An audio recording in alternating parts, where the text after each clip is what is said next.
Well, thank you for taking time to sit down with me. Well, the first thing I want to ask you too is, are you wearing red? Because, and what is this top called? It has a name, right? It does. It's called cleric. Okay. Black is the traditional color. Okay. And to be honest, I wore red because we're talking about Christmas, and red is fun and festive. Of course, yes. There's no deeper liturgical reasoning. Yeah, and I was going to say, you can do that? You can change the color? In the Lutheran tradition, yes. Okay. Some traditions are a little more specific about that, and not every tradition wears the cleric. I tend to do black on Sundays just because that's what people expect to see. Okay. But when it comes to things like messy church or community events or whatever, I've got a bunch of different colors to keep it fun. That's fun. Yeah, that is fun. This week, I had the chance to sit down with Pastor Katie McNeal of St. John Lutheran Church in Mars, and it's a conversation rooted in faith, community, and the many creative ways people connect to something bigger than themselves. Pastor Katie joined St. John in April of 2022, bringing with her a background that's as dynamic as it is meaningful. From working at Camp Lutherlyn to leading youth and family ministries in Connecticut to earning not one, but 2 graduate degrees from Yale Divinity School.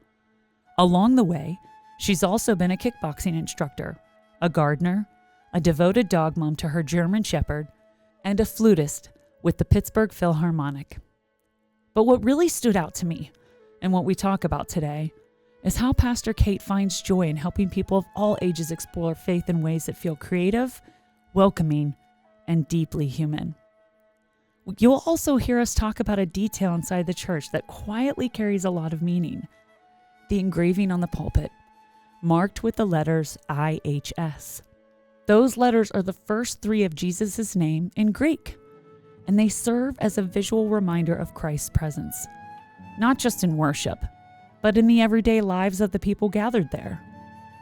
This conversation isn't just about theology. It's about connection, curiosity, and meeting people where they are. You have a master's in divinity, which just sounds so like... Doesn't it? It sounds does. So hoity-toity. Well, I was going to say prestigious. So I don't know if that's under the same umbrella as hoity-toity, but I just think it's prestigious, and it's interesting to me after sitting and talking with you here for a short, I think a short amount of time, but if you know me, you know I can talk. So it wasn't a short amount of time. But hearing how you got onto this path, so share a little bit about your journey into ministry. Yeah, so I grew up in the church. So church has always been part of the fabric of my being. But that being said, I never really dreamed of professional ministry being a thing.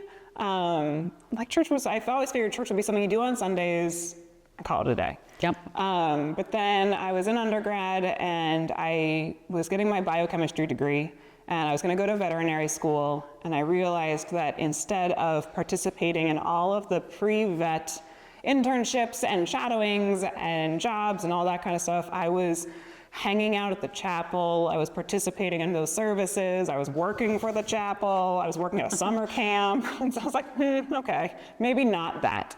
So I decided against veterinary school, and then I had a crisis of identity, and I had no idea what to do next.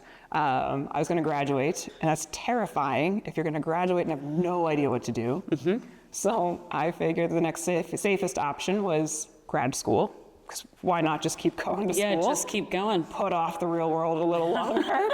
And so I cast my net far and wide, and I applied to business schools, law schools, and divinity schools, because I was like, I don't know what's going to happen. Yeah. I figured I'd wind up in the nonprofit sector somewhere just because that's where my heart was.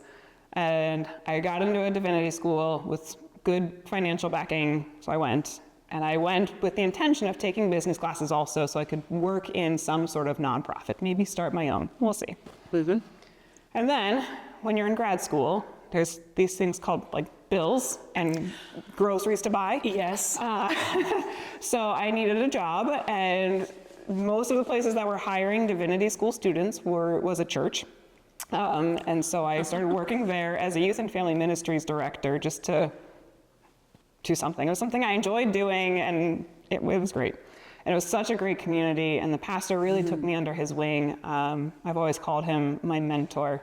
And after about a year of working there, he started kind of pushing me. he started poking me a little bit. He says, you should think about being a pastor. And I looked at him, I said, no, you're wrong.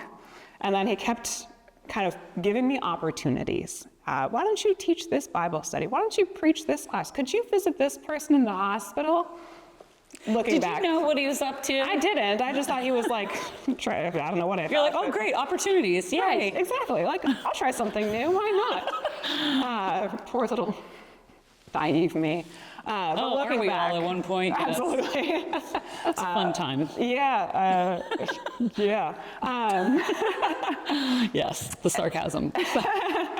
So eventually I was just like, all right. And then I went into the candidacy, which is the process of denominational approval to being a pastor. Okay. And that involved papers and interviews. I was gonna say, yeah, what does that involve? Like, there were interviews where I had to explain Lutheran theology compared to other denominations. Oh, wow. I had to write papers about my sense of call, but then also about like Bible stories and things like that and how I interpreted them.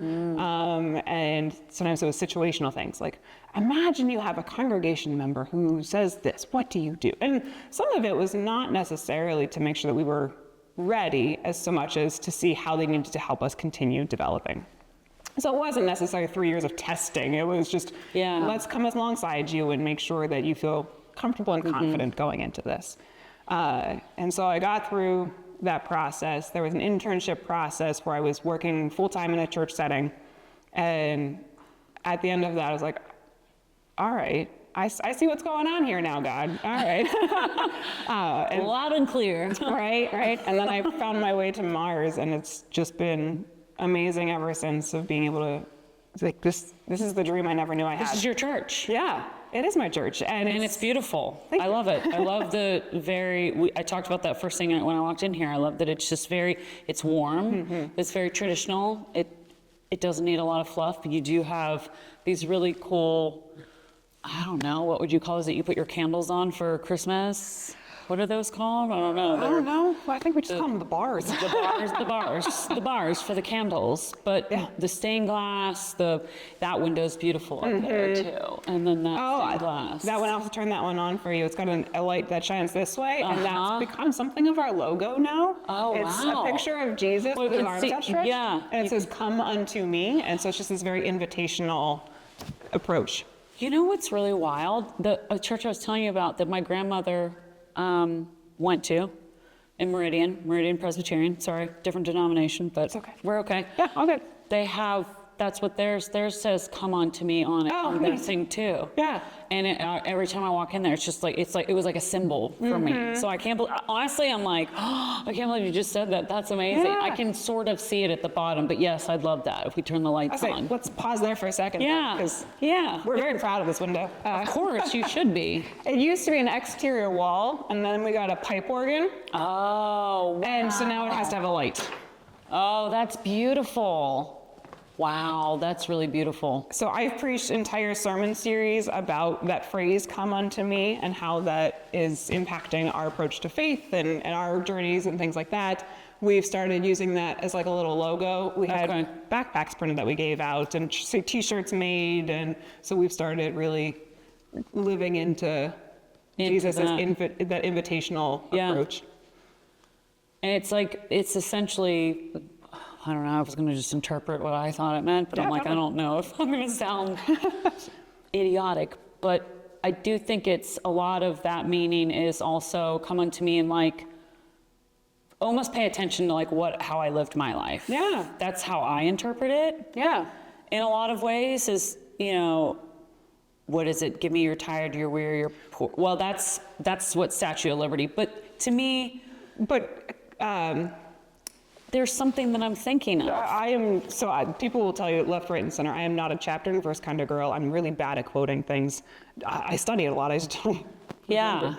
But there is, come unto me, and then there's some other language, but it's basically take my yoke upon me, for my burden is easy and light. And it's a sense of lay your own burdens at my feet. And then, so yeah, it's the same kind of mentality. Yes, okay. Well, I love that. It's beautiful. And I love the blue, all the blue too. The blue is just so, I don't know, it's so vibrant. Yeah, so not too long ago, the church shifted to blue for Advent. And Advent is the 4 weeks before Christmas, leading up to Christmas. We actually start the church year at the beginning of Advent, because we start the church year with this idea of hopeful expectation. And blue is the color that is associated with hope.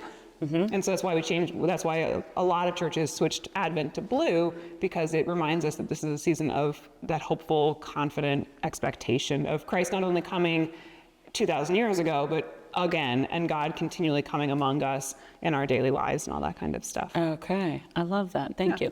And I noticed you have the 6-pointed star, but do you refer to it as the Star of David or no? I mean, yeah, that is what it is. Jesus was Jewish. He was. And I don't know, do people ever get confused by that? Yes. Okay. And so I remind folks a lot. In so much of our scripture is Hebrew scripture.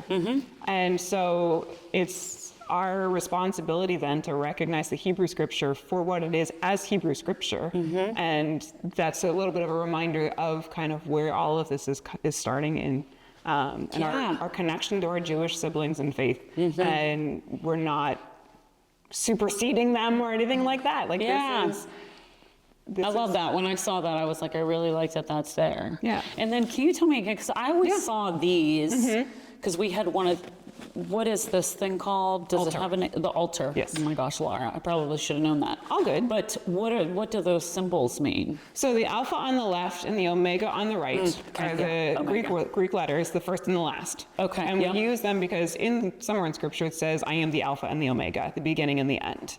And we talk about that as kind of God is the beginning and the end of everything, and therefore also everything in between. Okay. And so it's that sense of the all-encompassing God.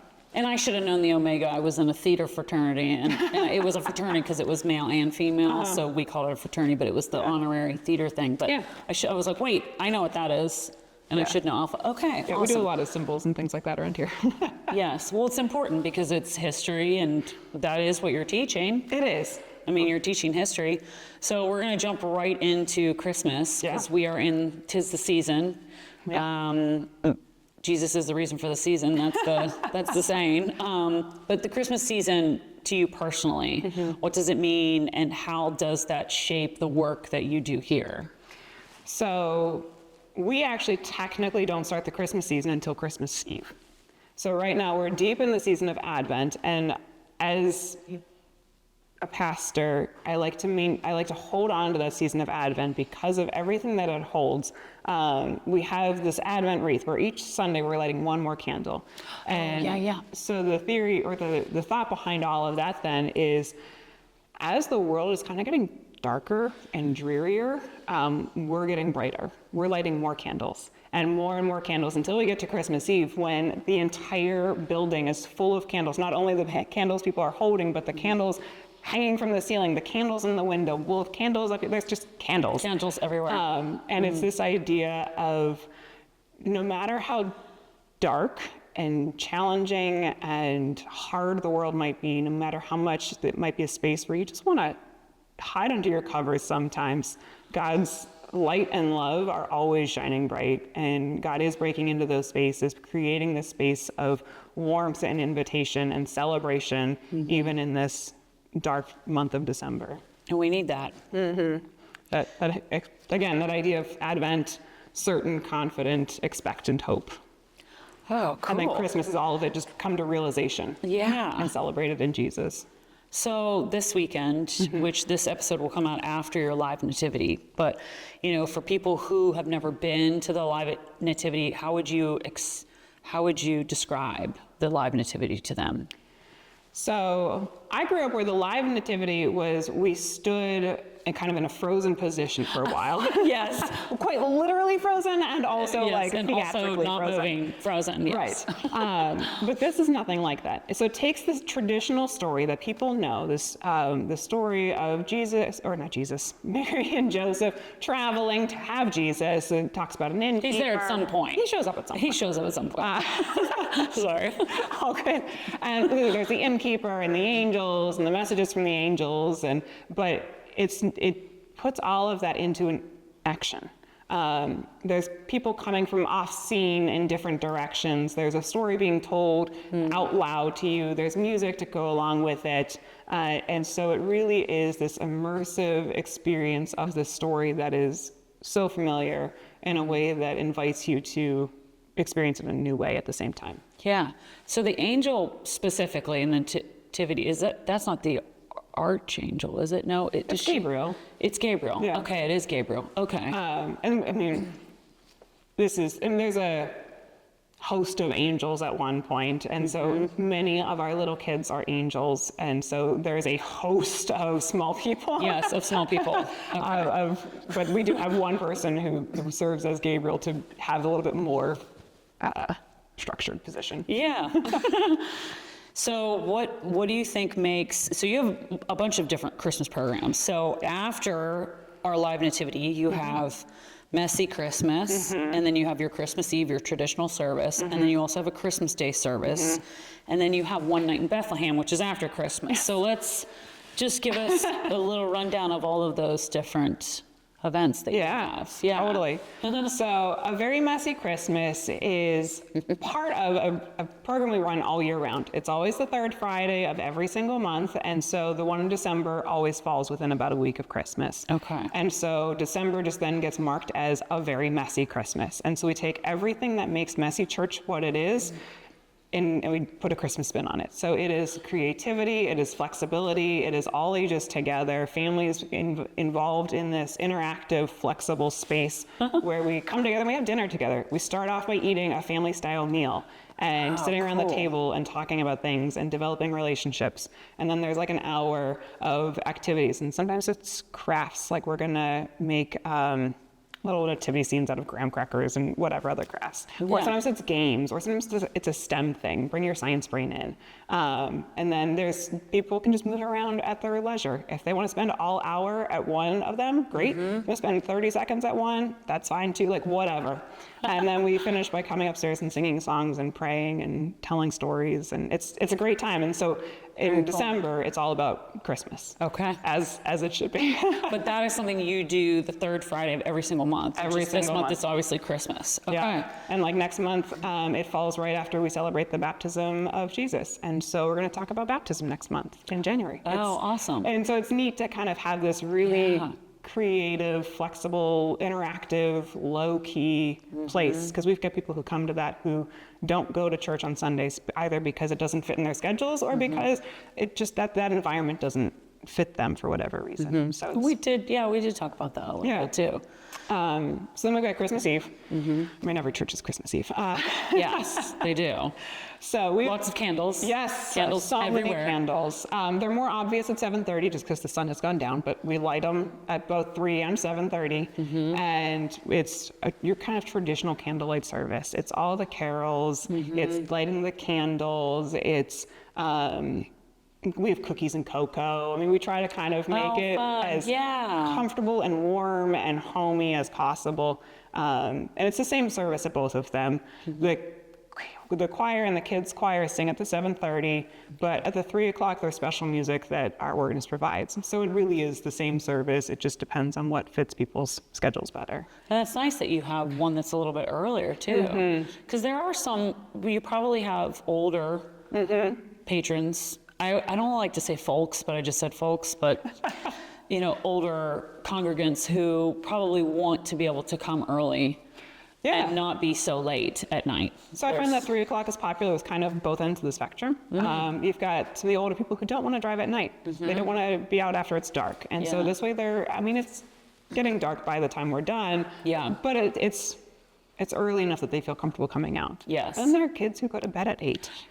For sure. And so for the parents, it's like a saving grace. Parents bring them to 3 o'clock, and that way they're home in plenty of time for bed. Or some people will come here, and then they go off to do a family Christmas dinner after service. Okay.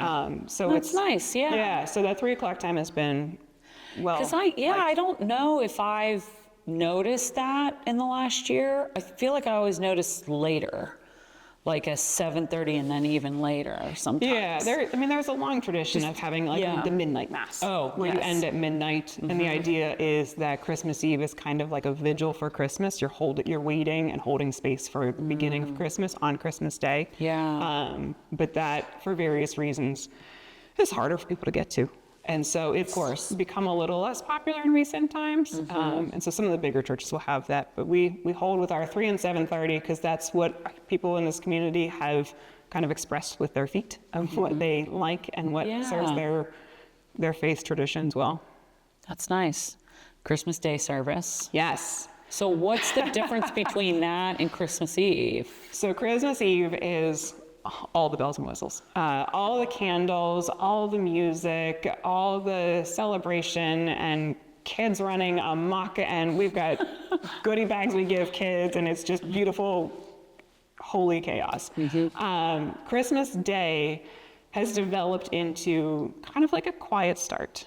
So it's kind of after all of that festiveness of Christmas Eve, you go home, you go to bed, and you wake up the next morning, and you just start by remembering what the day is about. And so we have a very simple service where we think about the different characters in the story. The shepherds, what was it like for them? What was it like for Joseph to hear the angel saying, take Mary with you anyways, marry her anyways? And so we reflect through little poetic readings and things like that, and hear the story again and sing some songs again, but it's a nice quiet, relaxing start to the day. That's nice. And then you have your one night in Bethlehem. Yes. So like I mentioned earlier, Christmas really for us begins on Christmas Eve. It begins on Christmas. And so to kind of celebrate that, we took a Christmas program. A lot of places have like the places where you drop the kids off for a Christmas program in these last couple weeks before Christmas. That's a busy time. Yes. There's a lot happening right now. And so then the kids are off all week, and then they go back to school, and then by the time they go back to school, parents are sometimes like, is it time yet? Yes. So we decided to kind of hold on to both of those ideas and have a children's program for kids that celebrates Christmas in the Christmas season, that lets us kind of linger in that Christmas joy beyond Christmas Day. And so what that is it's that's going to kind of take what we do at Christmas Day and gear it towards our kids. Okay. So it's going to take, they're going to go and visit Elizabeth and hear what it was like for her to hear that Mary was expecting a child and to celebrate who this child would be. If they're going to, quote unquote, visit one of the shepherds. What was it like when the angels came down and scared them and told them in what the was middle of the desert, right? Exactly. Yes. Shaking in their boots. Wait, it's an angel. Wait, what? Right. Think about it though. An angel coming down, say, and starting singing and praising, like that's a little scary. That's not what you expect when you're watching your sheep. No, and maybe it's not. dozing off a little bit at night. Yeah, you're like, am I asleep? What's happening? Right, Yes. exactly. So talking about all of that, bringing that down to the kids' level, and then having interactive elements too, more crafts and games and that kind of stuff, just to help them connect with the story. Yeah. Well, that's what kids need. I think kids are very tactile. Yes. So doing things helps them learn, and they also feel involved. So. Yeah, and if we're honest, though, grown-ups like that stuff too. We do. Yes, we do. Absolutely. Which is why things like Messy Church and everything else, we try to make sure grown-ups are involved too, because they need to be engaged and interactive too. And so we try to make sure that all ages thing happens a lot, but we figure one night in Bethlehem, just for the kids, partially so the parents can take a break. Yeah, a little bit of a moment. Right. So you have real animals in your nativity, and that wasn't always the case. So what inspired your church? And you did say that, once you decided to do that and you thought, let's see, what happens? And then it's sort of like, well, now we have to all the time. But just talk about that a little bit and having the live animals, what that's meant. So the Live Nativity is a ministry that we do in partnership with the Presbyterian Church up the street from us. We do a lot of things with them together, especially when it comes to youth programs. And so that's wonderful. We do Vacation Bible School with them, and so this kind of grows out of that relationship. And it's hosted in their parking lot, and one of their members just floated the idea of, we do this live nativity every year. We've got wooden cutouts of animals. What would it look like? What would it take to get like a real donkey instead of just like we could probably find live animals around here, right? Yeah, I mean, it's Mars. Yeah. And so then they decided, because originally it was 2 nights, and so they condensed it down to 1 night, and they said, we're going to put everything into this 1 night. And we got live animals, and they were such a hit. I mean, because not only does it develop a whole nother level of amazement to the story when you watch Joseph and Mary walk in with a donkey, like a live donkey that's munching on the straw in the manger. Like that just connects you to the story in a whole new way. And then on top of that, who doesn't want to go up between programs and pet the donkey and the goats and whatever other animals are there? Like, it's just fun. I do. Right. So, I do. I hang out by the animals the whole time, let's be honest. Oh, I'm sure. I'm sure. Donkeys are cool. Donkeys really are cool. They really are. I forget this one's name. I think it might be Jack, but he's a cool guy. Cool. And he'll be here. Well, it's tomorrow. It's Friday and Saturday. Just Friday. Just Friday. And so do you know that you're going to have a donkey again? You'll have the same donkey? Yeah. And then do you know if you're going to have goats? And one year you said you had a calf. Yeah. That broke free at some point. That is the one challenge to having live animals is as unpredictable as kids are. Animals are, yes. So much more. The thing about animals is, like, I think they do understand, but they're just like, you don't know that I understand, and I'm going to just go ahead and... Yeah, for the most part, they were pretty chill. Yes. But every now and then, they want to be in the spotlight too sometimes. Of course. Just like kids do. He's like, I know I'm not a donkey, but I want to be in the manger. Right. I want to be there. I want to celebrate Jesus too. Yes, absolutely. So, in your eyes, what's the deeper purpose of reenacting the Nativity, and what do you hope families take away from it? Yeah, so I mean, it is absolutely a wonderfully fun tradition for many families. But there's something different about hearing the story when you get to see the story too. And not just see the story through the TV screen, but see the story happening literally around you. The angels are coming in from the left. The wise men are coming in from behind you. The cows are next to you. Like, it's literally around you. And to see people connect with that story in that very immersive way, I think helps us connect with the story in a deeper way. Because that way we can think about, at one point, the person who plays Mary is holding on to like knitting things because she's waiting or whatever. There's just little things like that that help bring the story to life in a way that's different and new and fresh. And I love to watch the kids, and they're pointing at things and they're noticing things. When the light suddenly turns on the star, and all of a sudden there's this great big star over there at the stable. Like, they point, and it's exciting. And Star of Wonder, Star of Light. Yeah. Star with Royal Beauty Bright. Royal Beauty Bright. Thank you. I couldn't remember. Okay. Yeah. So I mean, all that stuff. Singing. Yeah.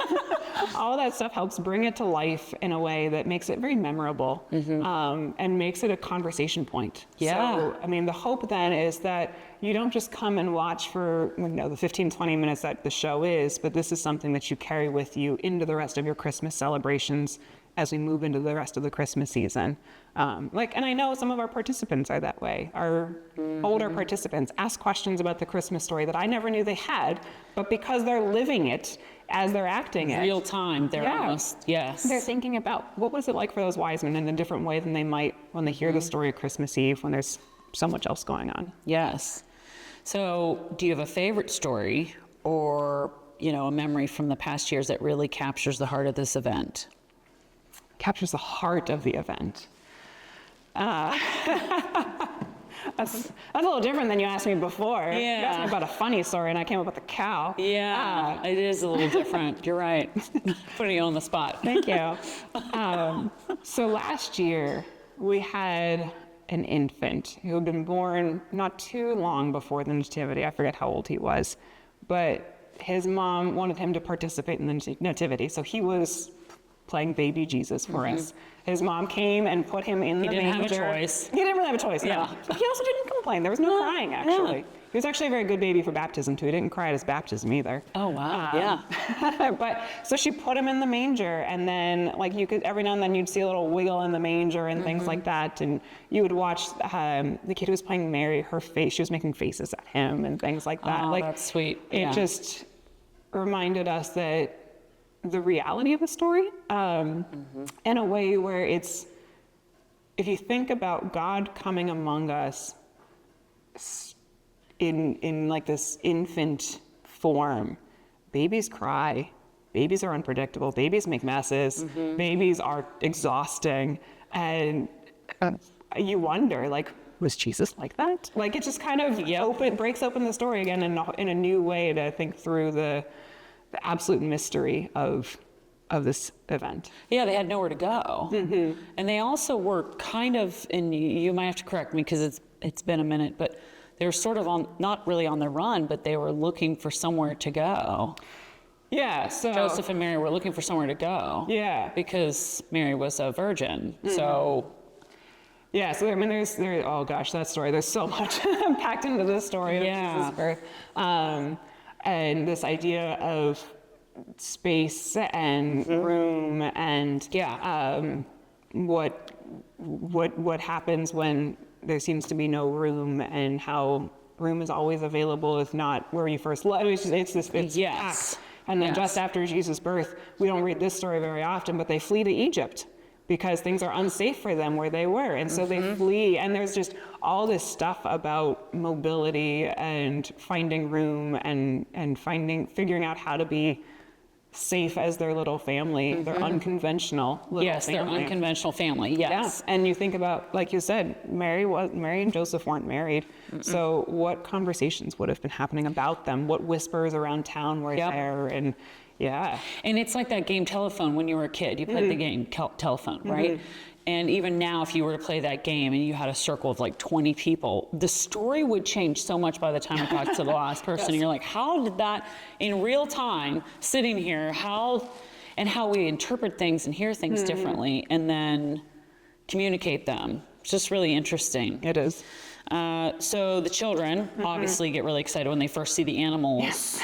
What do you notice? And you've talked about this a little bit. We've been talking for quite a while, but now that we're on camera, what do you notice that happens with the children as they are particularly seeing this live nativity and the animals and all of that they've been, they know the story of Mary and Joseph and baby Jesus and the star, and what do you notice with them happening during this live nativity specifically?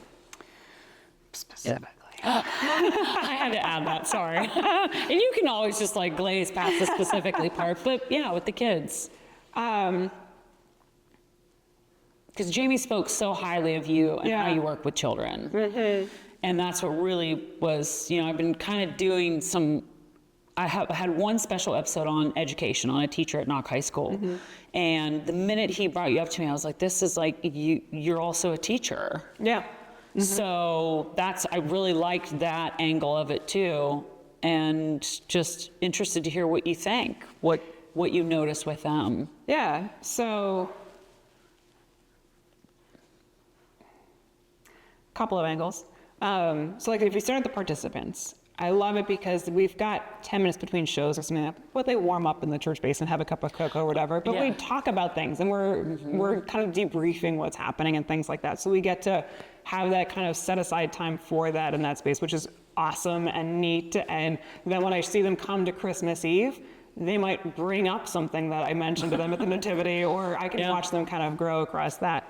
And then with the participants, we get a lot of young participants because the Presbyterian Church has a preschool, and I'll watch them kind of crane their necks a little bit because they're so eager to see, and they'll connect with what they're hearing, that they know there's something happening and they want to see. And I think that's one of the gifts of this particular setup, is it invites curiosity. It invites the kids to know that something big is connected to this story, and to want to connect with it, to want to see it, to want to hear it, to want to notice it. Excuse me. Yeah.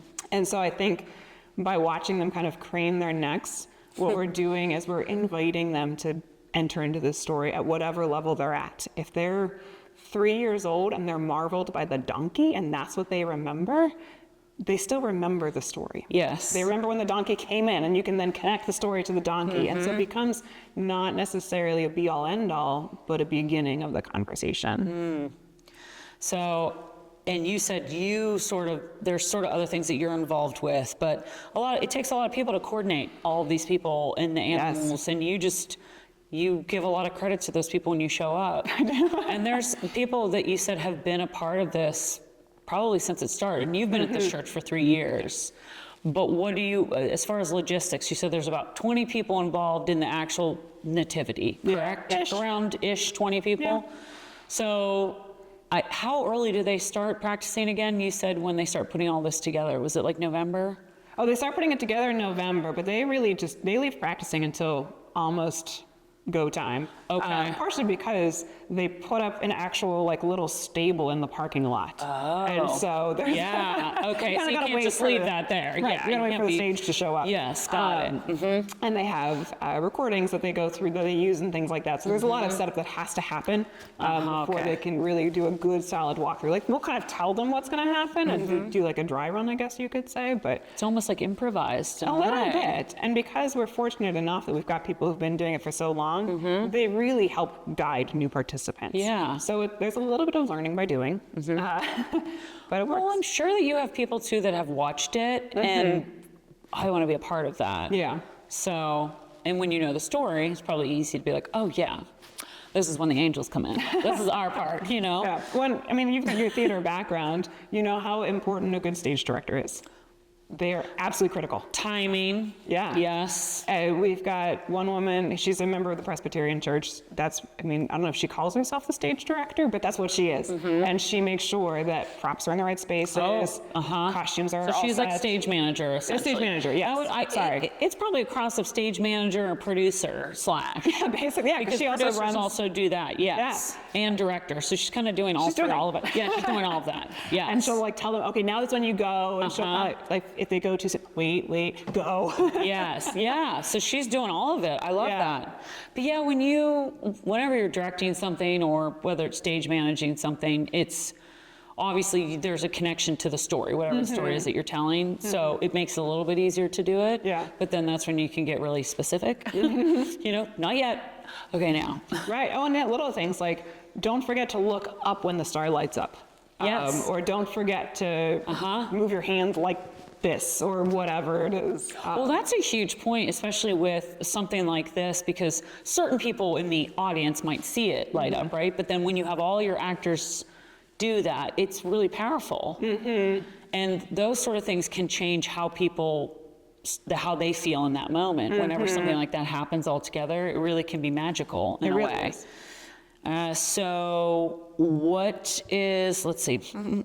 Okay, funny or unpredictable moments with the animals. See, I do have that for you. I do have that. So you get to tell your cow story. Or maybe there's another one that's popped in your head. I don't know. No, the cow stole the show last year, and the cow will live in infamy forever. I love cows. I think cows I love cows. Sweetest little thing. Oh, I'm sure. And he's like, hey, wait. Right. So, live animals in a pen was just kind of like the X pen setup. They've got hay, they're happy, whatever. Yeah. They're not going anywhere.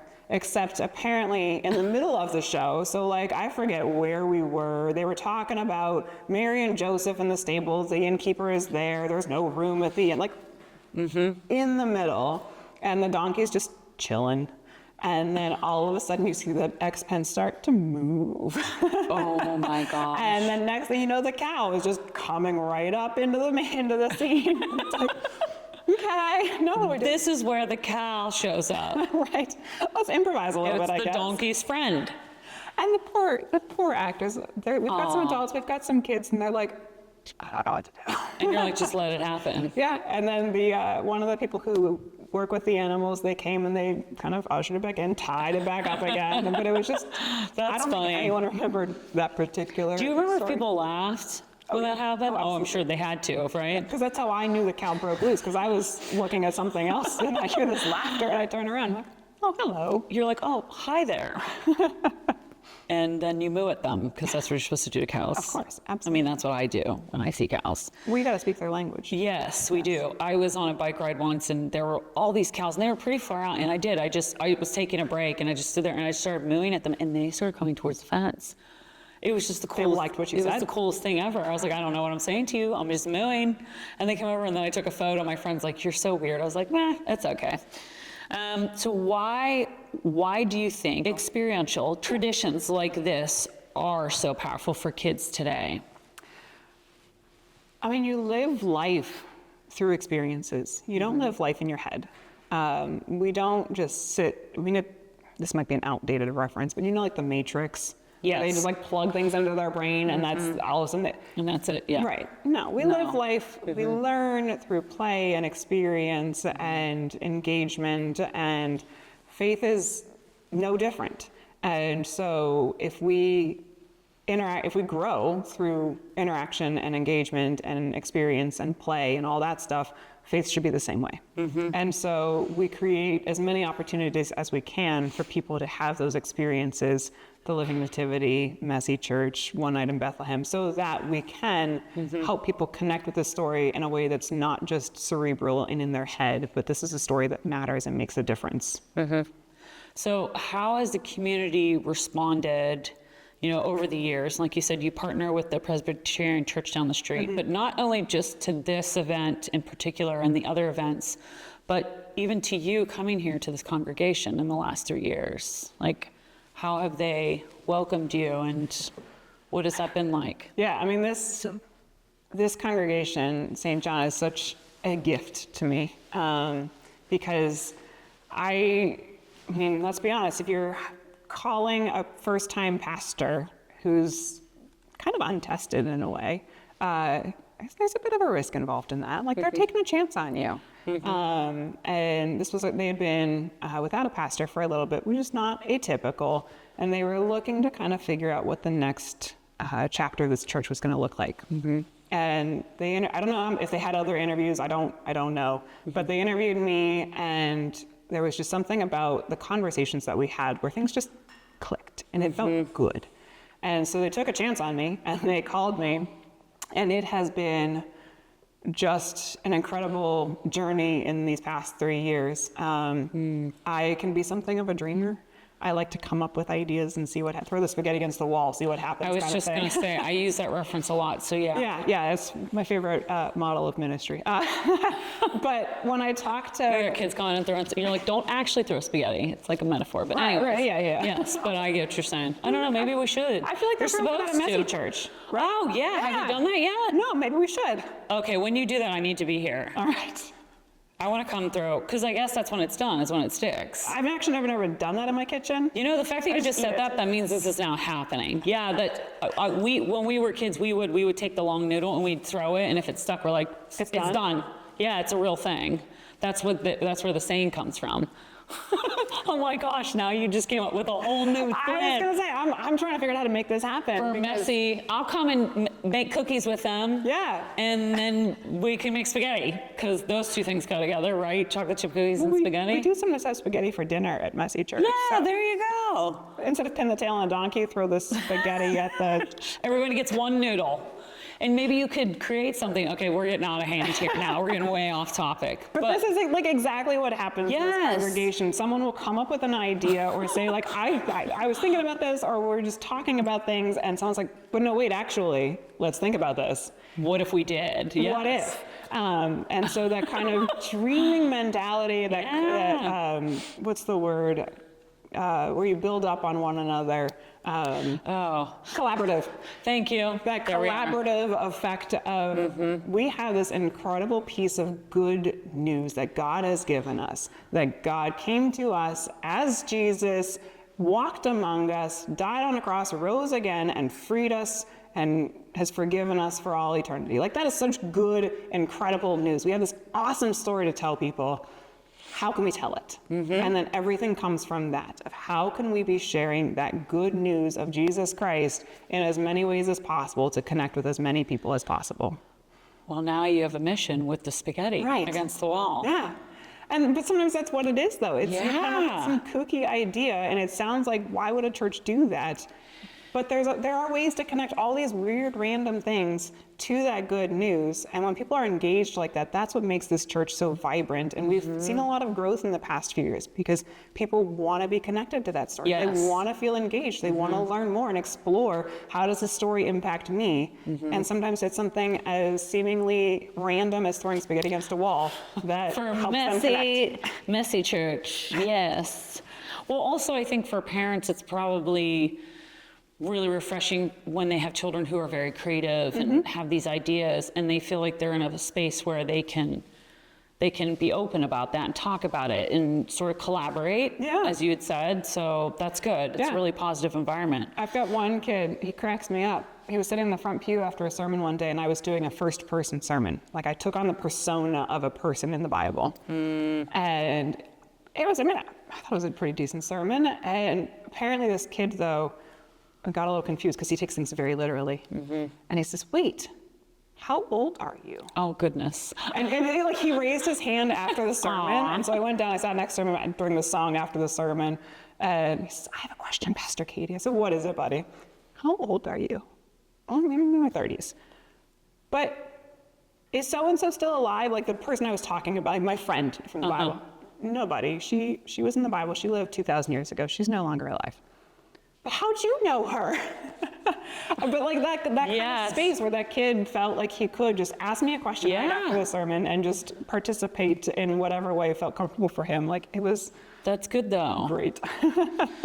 And we talked a little bit before about, we talked about Creasters, which if you don't know the name, it's someone who maybe just comes to church on Christmas and Easter. And you really have cultivated an environment where you just want people to feel welcome. They come for the first time, and that's where you've noticed a lot of your growth. But if someone hasn't been part of a church for years or is coming in unsure, what would you want them to know when they visit the church? And maybe someone who is coming to the Nativity on Friday who, you're in a really cute little community here, right, Mars. Somebody could be walking their dog. They could be walking past and just stop and watch. But what would you say to someone who hasn't been in church for a long time and maybe is thinking, do I want to take that little step inside, What I'm going to say is, come on in, show up. Because sometimes the absolute hardest part about faith is that very first step. That's true of almost anything that we start, that one instant where you make the decision to try something new, to explore something new, to ask a new question that you maybe have been afraid to ask. That first step is sometimes the absolute hardest. And so what I would say is take the step. Take that leap of faith that even just that one step takes, and trust that you're in a space where people are excited to celebrate with you, to question with you, to explore with you, to doubt with you, all that stuff, and know that you're not alone. Because I can guarantee when I look out at this congregation, I may not know exactly the thoughts of every single person, but I would bet anyone who's having doubts and feels like they're alone, they're not.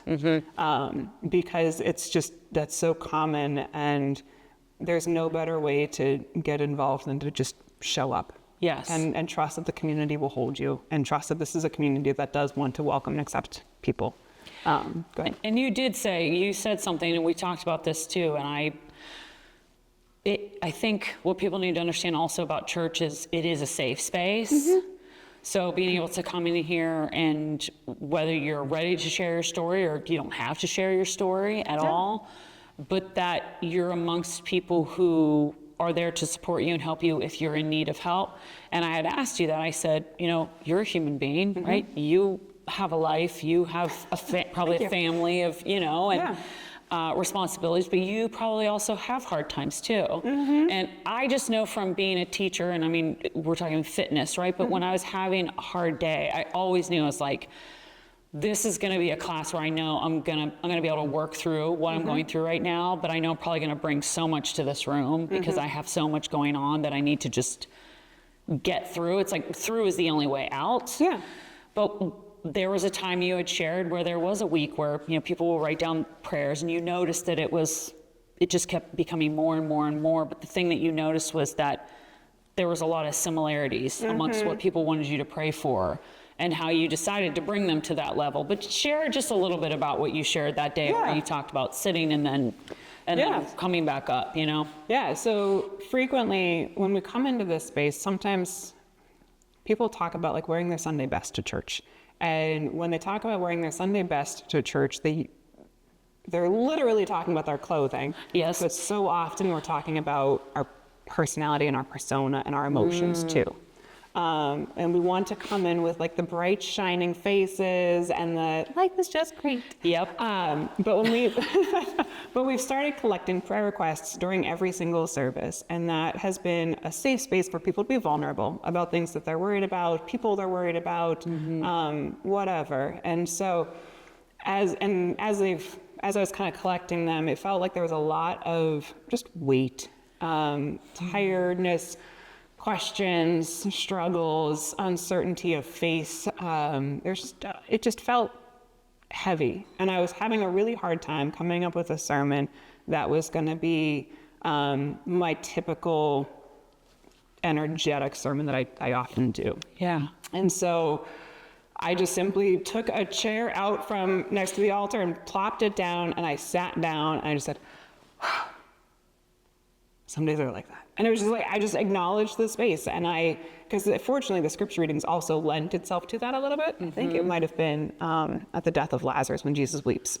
Oh, yeah. And so it was just like this perfect confluence, this perfect alignment of situations. Yeah, isn't it? It's like who's working in mysterious ways when Right. things like that Right, sort exactly. of happen. Yeah. So I just started the sermon by sitting down and by just saying, sometimes life is just so hard you can't even get up.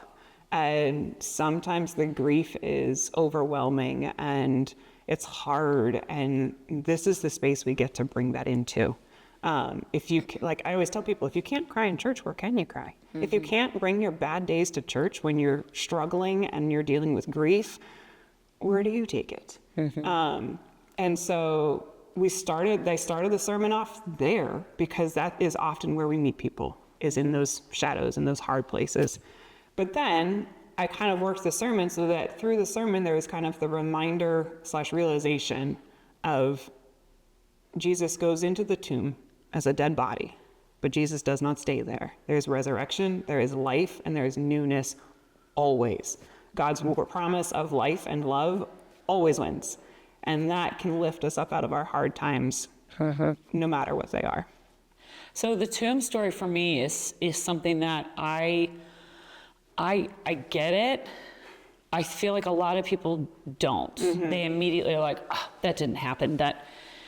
And I had shared a story with you earlier, and when I experienced something very personal, like very spiritual, I remember a lot of people's reaction to me was, oh, you were asleep. And I was like, no, I was wide awake. And you can think that, you believe whatever you want to believe, but I know what I experienced, what I felt, how it changed. Like, it was almost like in an instant. It's almost as if I did like a 180 in that moment, and I was like, everything is going to be okay. I mean, I was completely down and out, thinking I'd made a huge mistake, and then come to find out, my guardian angel comes to me and is like, no, you're where you're meant to be. Yeah. You're good.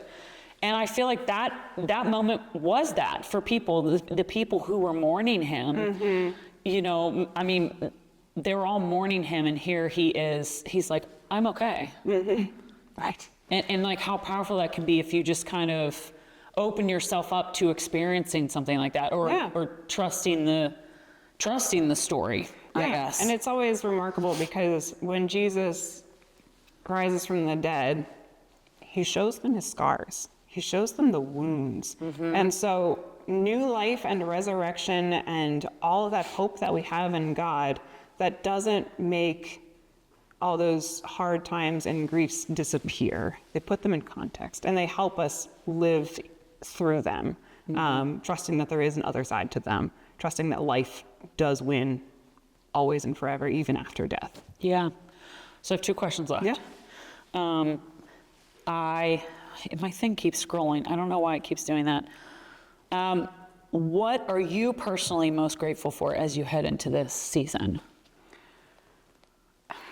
trying to sound so cheesy. That's okay. I like cheesy. I'm sure a lot of people do, yeah. I like a good Hallmark movie as much as the next person. Yeah, right. Cheese fest right there. But honestly, it's the community.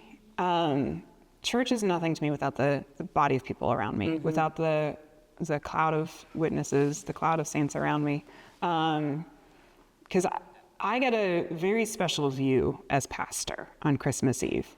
I get to stand up there and look out at everybody. Yeah. And I get to give them the body and blood of Christ. I get to proclaim Christ's forgiveness for all of them. I get to stand in the pulpit and declare that God has come amongst us. And I can do that to my dog, but that doesn't mean anything. Yeah. But I can look out at these people. Yeah. I can look out at these people and I can see people whose stories I've known and people who I've maybe met for the first time that night. And I get to say, no matter who you are, no matter what you bring into this space, God's love has come down for you. And there's just something so magical and so mysterious about that. And just, it makes me choke up sometimes, just thinking about what is happening in that space and the way God is moving in that space, and seeing people show up with cookies for the cookies after worship, and making sure other people have their candles lit, and just that care of community I get to see of happening while I'm declaring God's love. There's something absolutely incredible about being in that space with all these people and feeling the palpable presence of God's love, not only in the story of Christmas, but also within the community of people gathered to celebrate it. Yeah. Oh, yeah. I mean, I'm sure they feel really honored to have you here, and just, I don't know, you have a good, I always talk about auras, or like energies or vibes. You've got a good, like, even keel, but a good, like, a happy vibe, a constant, I guess, so to speak. Yeah. But just last thing is there anything that you want to say that you haven't been able to say to kind of leave, my audience with, or someone who may be listening for the first time that you think is important? So if memory serves correctly, you do a lot of work about like what's going on in the community and what makes community and that kind of stuff. I know, I'm married now, but I spent a lot of time as a single adult, and it was hard to find a sense of community. And it's so hard. I'm sure you've heard this before. It's hard to make friends as a grown-up, especially if you don't have kids to kind of facilitate that. Yes. And that can be such a challenging space to be in, and it can be hard to enter into new spaces alone.